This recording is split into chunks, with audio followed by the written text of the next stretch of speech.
semua. Anak senang, guru pun tenang, orang tua bahagia.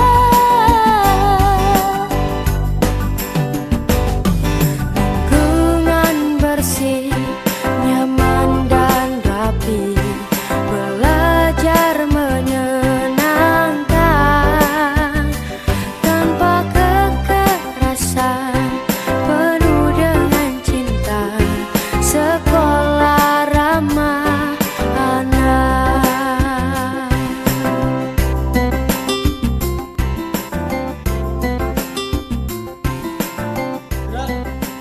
Salam Abita.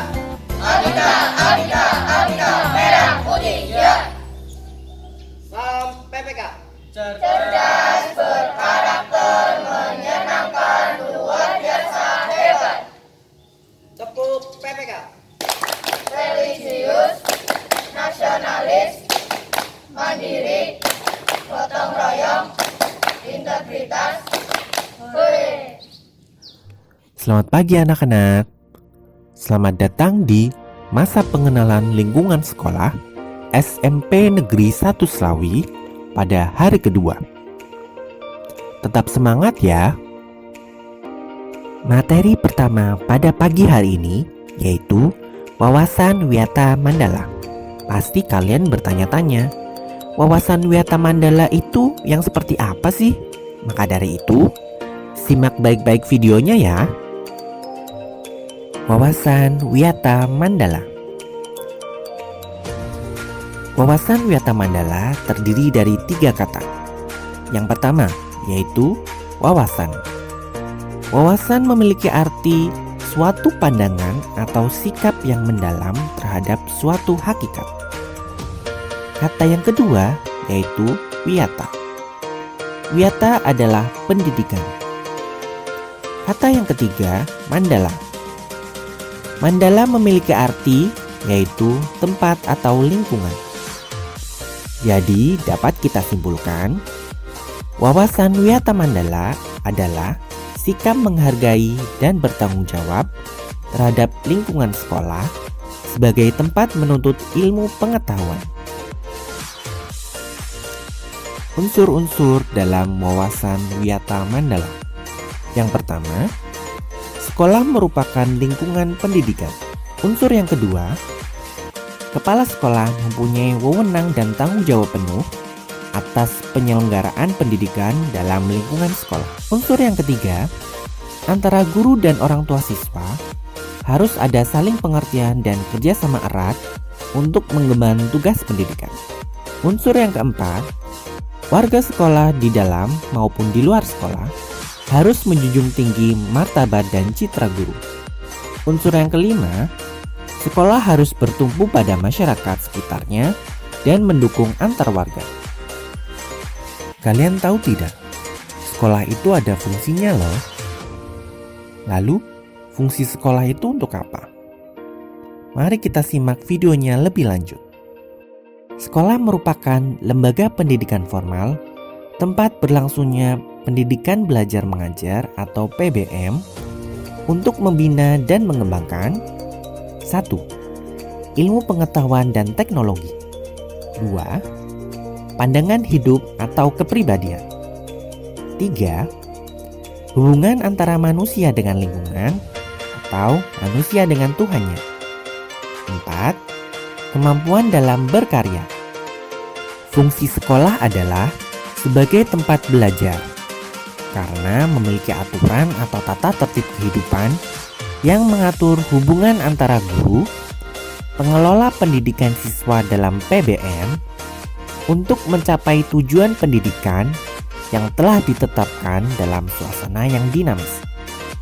Sekolah sebagai Wiyata Mandala selain harus bertumpu pada masyarakat sekitarnya, juga harus mencegah masuknya paham sikap dan perbuatan yang secara sadar ataupun tidak dapat menimbulkan pertentangan antara sesama karena perbedaan suku, agama, asal, usul, keturunan, tingkat sosial ekonomi, serta perbedaan paham politik.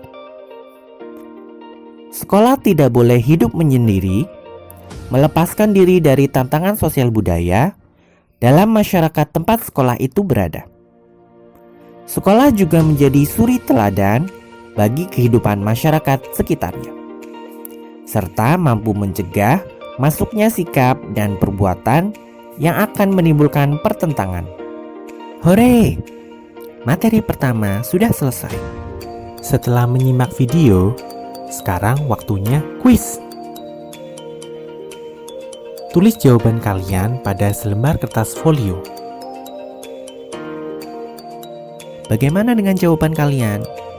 Sudah selesai mengerjakan kuisnya? Jika sudah, mari kita lanjutkan ke materi kedua. Simak terus videonya ya. Materi yang kedua adalah pengenalan kurikulum 2013. Pembelajaran kurikulum 2013 melalui 3 tahapan pelaksanaan. Yang pertama yaitu pendahuluan, kedua kegiatan inti, dan ketiga adalah kegiatan penutup. Kegiatan pendahuluan yaitu meliputi pengondisian suasana belajar, mendiskusikan dan menyampaikan kompetensi yang akan dicapai, garis besar cakupan materi, serta penjelasan lingkup dan teknik penilaian. Sekarang kita akan memasuki kegiatan inti. Sebenarnya kegiatan inti dalam kurikulum 2013 itu yang seperti apa sih?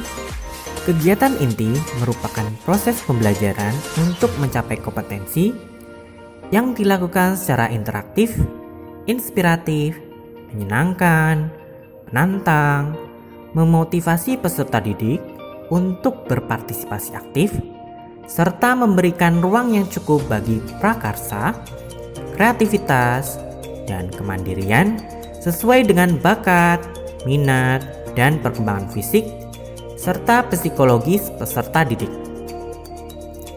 Kegiatan inti menggunakan pendekatan saintifik yang disesuaikan dengan karakteristik mata pelajaran dan peserta didik. Kita sampai pada tahap yang ketiga, yaitu kegiatan penutup. Pada kegiatan penutup, yaitu meliputi membuat rangkuman atau simpulan pelajaran, melakukan refleksi terhadap kegiatan yang sudah dilaksanakan, dan memberikan umpan balik terhadap proses dan hasil pembelajaran. Nah, sekarang kalian sudah tahu apa itu kurikulum 2013. Sekarang waktunya kalian kenalan dengan mata pelajaran yang ada di SMP Negeri 1 Slawi. Yang pertama adalah IPA, Ilmu Pengetahuan Alam. Yang kedua adalah IPS, Ilmu Pengetahuan Sosial. Selanjutnya yaitu Matematika. Keempat yaitu Bahasa Indonesia. Kelima ada Bahasa Inggris. Keenam ada Seni Budaya. Selanjutnya ada mata pelajaran prakarya. Kemudian ada PPKN, Bahasa Jawa, Pendidikan Agama dan Budi Pekerti. Kemudian ada bimbingan konseling. Yeay! Materi kurikulum 2013 sudah selesai. Kita akan memasuki materi ketiga, yaitu materi tentang pembelajaran jarak jauh atau yang biasa kita kenal sebagai PJJ. Pandemi COVID-19 telah menyerang Indonesia kurang lebih 1 tahun. Bagaimana perasaan kalian? Tidak bisa berangkat ke sekolah, tidak bisa bermain dengan teman-teman, tidak bisa bertemu dengan guru-guru. Pasti sedih, bukan? Menurut UNESCO, lebih dari 91% populasi siswa di dunia telah dipengaruhi oleh penutupan sekolah karena pandemi COVID-19. Terus bagaimana anak-anak Indonesia akan bersekolah jika ada pandemi COVID-19? Bagaimana sistem pendidikan nasional dapat memastikan bahwa semua siswa memiliki akses yang sama untuk pendidikan berkualitas selama krisis yang belum pernah terjadi sebelum ini? Jawabannya yaitu belajar dari rumah melalui pembelajaran jarak jauh. Pembelajaran jarak jauh itu yang seperti apa sih? Mari kita simak. Pembelajaran jarak jauh merupakan proses belajar mengajar yang dilakukan secara jarak jauh melalui penggunaan berbagai media komunikasi. Setelah kalian mengetahui apa arti dari PJJ, sekarang kita akan memasuki ciri-ciri atau karakteristik pembelajaran jarak jauh. Pembelajaran jarak jauh memiliki beberapa ciri-ciri atau karakteristik dasar. Yang pertama yaitu guru dan peserta didik tidak berada dalam satu ruang yang sama saat proses belajar mengajar berlangsung. Ciri yang kedua, penyampaian materi ajar dan proses pembelajaran dilakukan dengan memanfaatkan media komunikasi dan informasi. Ciri yang ketiga, keterbatasan pada pertemuan tatap muka. Ciri yang terakhir yaitu fleksibel dalam proses pembelajaran.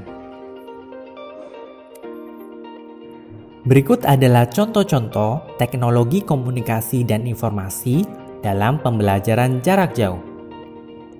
Mungkin ada beberapa aplikasi yang pasti kalian pernah menggunakannya. Contoh yang pertama yaitu WhatsApp Group, Quizzes, Google Meet atau Zoom Meeting, Google Form, Google Classroom, dan Kahoot. Terus, bagaimana cara melakukan pembelajaran jarak jauh? Ada 3 macam cara melakukan pembelajaran jarak jauh. Yang pertama, e-learning. E-learning adalah penyampaian dengan komputer dan memanfaatkan teknologi internet yang memungkinkan para peserta didik untuk berinteraksi dengan bahan-bahan pembelajaran melalui chat room atau ruang komunikasi, notice board atau papan pengumuman, video conferencing, dan lain-lain. Yang kedua adalah melalui program televisi. Metode ini dapat berupa penyiaran melalui saluran kabel atau saluran terestrial atau dengan menyediakan video tape atau DVD. Cara yang lain ada, yaitu dengan menggunakan bahan-bahan tertulis.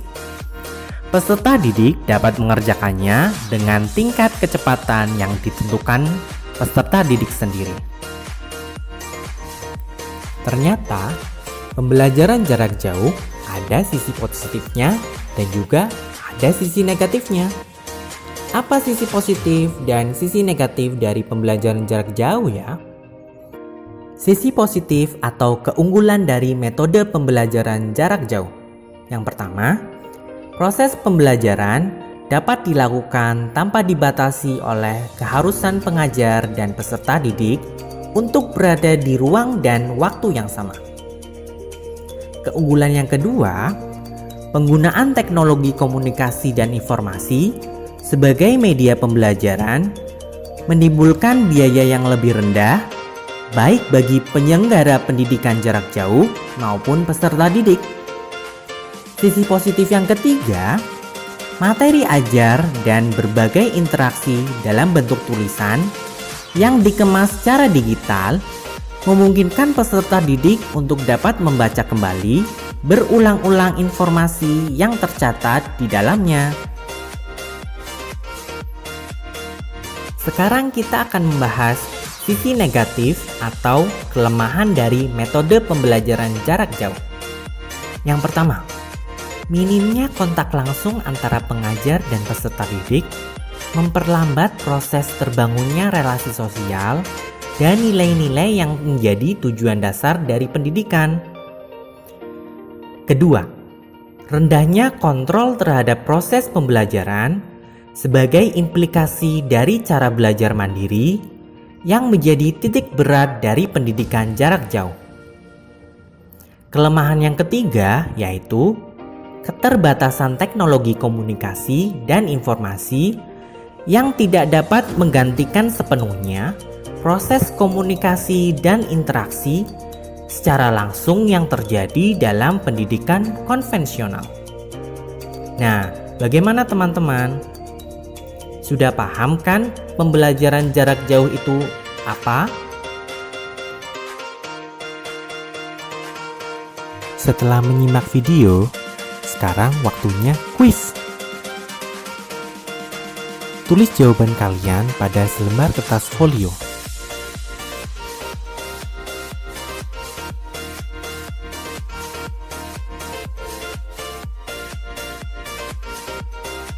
Bagaimana dengan jawaban kalian?